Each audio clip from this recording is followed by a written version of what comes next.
Hello दोस्तों, मैं हूं सीताराम वर्मा और स्वागत है आपका हमारे YouTube channel Ram automation world में।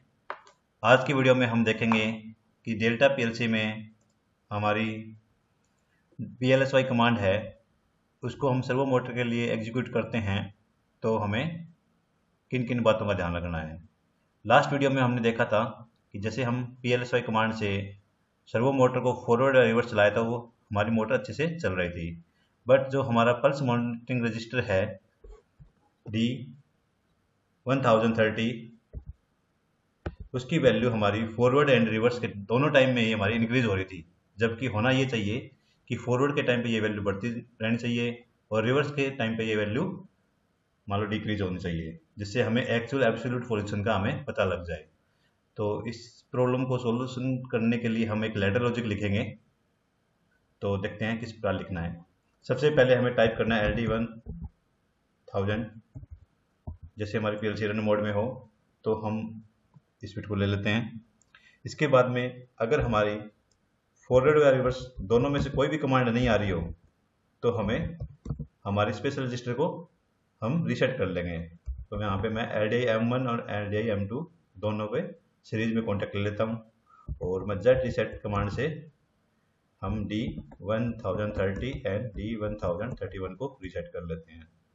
इसके बाद में फॉरवर्ड की कमांड के साथ में हम टाइप करेंगे LDM1। जैसे ही हमारी फॉरवर्ड की बिट आए तो हमें टाइप करना है, ऐड की इंस्ट्रक्शन लगानी है हमें। डी ऐड, एक रजिस्टर ले लेंगे D10, इसमें हम D1130 ऐड कर देंगे और रिजल्ट को हम D12 में शो करा लेंगे। तो D12 हमारा फाइनल पोजीशन का रजिस्टर है। इसके बाद में जैसे हम रिवर्स की कमांड को ऑन करेंगे LDM2, इस टाइम पे हम सब्ट्रैक्ट करा लेंगे। डी सब मैं कमांड यूज करता हूँ। D10 रजिस्टर हमारा मेमोरी रजिस्टर ले लिया हमने, D1030 और D12 में मैं रिजल्ट सेव करा लेता हूँ। तो जैसे ही हमारी फॉरवर्ड की कमांड आएगी तो हमारा रजिस्टर, ये हमारा मेमोरी रजिस्टर एक ले लिया हमने ट्रायल के लिए, इसमें हमने वैल्यू ऐड कराई, हमारी जो वैल्यू है। इसके बाद में D12 में हमने वैल्यू सेव कर ली। तो जैसे ही हमारा मोटर को हम बंद करेंगे तो देन D1030 है वो रीसेट हो जाएगा और हमारी जो वैल्यू है वो D12 में सेव रहेगी।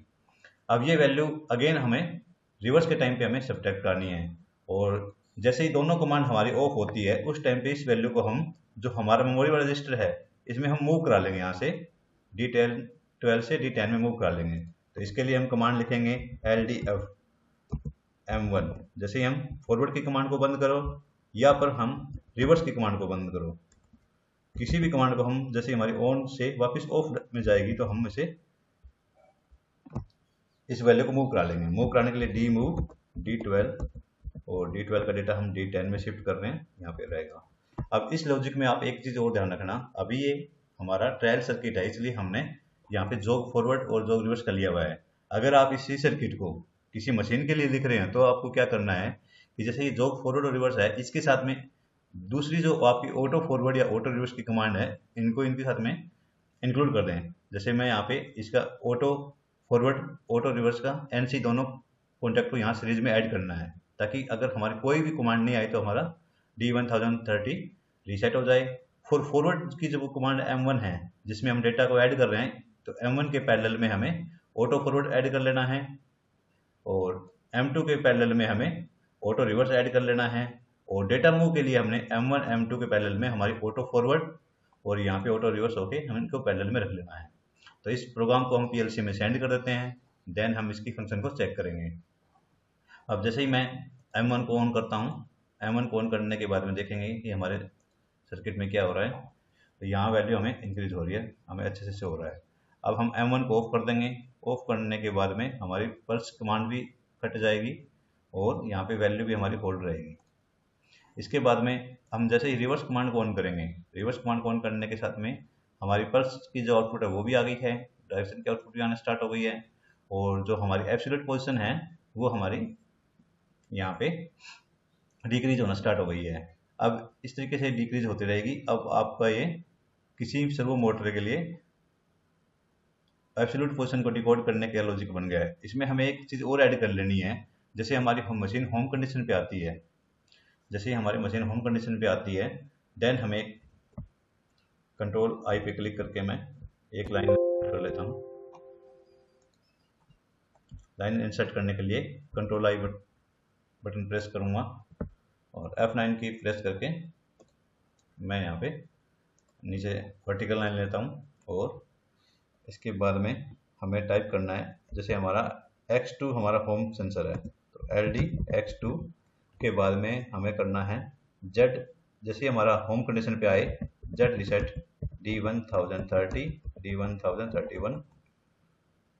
कई बार ऐसा होता है कि मशीन चलते टाइम मैकेनिकल में कपलिंग लूज होने के कारण या किसी अदर रीजन से हमारी एक्चुअल पोजीशन या और यहाँ पे जो डेटा आ रहा है हमारे एब्सोल्यूट पोजीशन में यहाँ पे डिफरेंस आ जाता है। उसके लिए हमें क्या करना है, हमारे जो पॉसिबल रीजन है उसको करेक्ट कर लेना है। उसके बाद में हमें होम सेंसर का इंक्लूड करना जरूरी होता है कि जैसे ही हम होम सेंसर पर लेके आएंगे, मशीन की होमिंग करेंगे तो हमारे डेटा पोजीशन 0 हो जाए। इसके लिए हमें कमांड लिखेंगे LD X1 जो कि हमारा एक होम सेंसर है। अब इसके बाद में हम रीसेट कर लेंगे Z रीसेट D1030 D1031